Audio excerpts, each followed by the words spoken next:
இறைவனுக்கு தன்னை அர்ப்பணித்தவர்களின் வாழ்வே ஒரு தனித்தன்மை வாய்ந்தது. படுக்கையிலும் நான் உம்மை நினைத்துக் கொண்டிருப்பேன், இரவு சாமங்களில் உன்னை தியானிப்பேன் என்று தாவீது கடவுளை துதித்தான். நாமும் நம் வாழ்வு மலர உயர நம் உயிருள்ள வரையில் அவரை போற்றி புகழ்ந்து பாடுவோம்.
நீ மண்ணாயிருக்கிறாய், மண்ணுக்கே திரும்புவாய் என ஆதியாமம் 3ஆம் அதிகாரம் 19வது வசனத்தில் கடவுள் ஆதாமிடம் கூறினார்.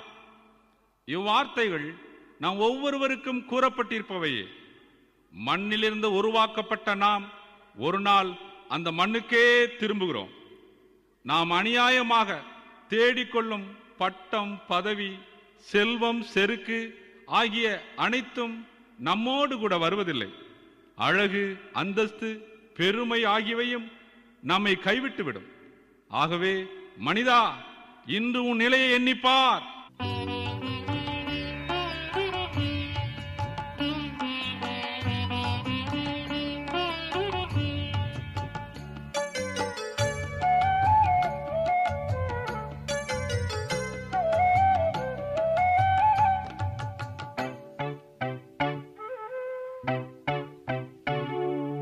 மனிதனே, உன் நிலையை எண்ணிப்பாரு.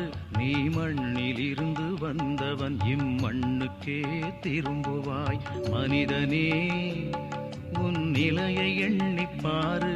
நீ மண்ணில் இருந்து வந்தவன், இம்மண்ணுக்கே திரும்புவாய்.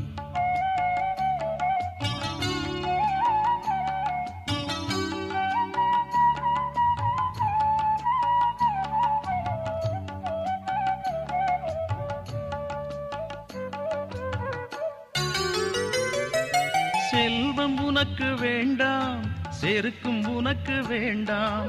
செல்வம் உனக்கு வேண்டாம், செருக்கும் உனக்கு வேண்டாம். காசு பணம் வேண்டாம், காசு பணம் வேண்டாம். நம் இயேசு மட்டும் போதும், நம் இயேசு மட்டும் போதும். மனிதனே, உன் நிலையை எண்ணிப்பாரு. நீ மண்ணில் இருந்து வந்தவன், இம்மண்ணுக்கே திரும்புவாய்.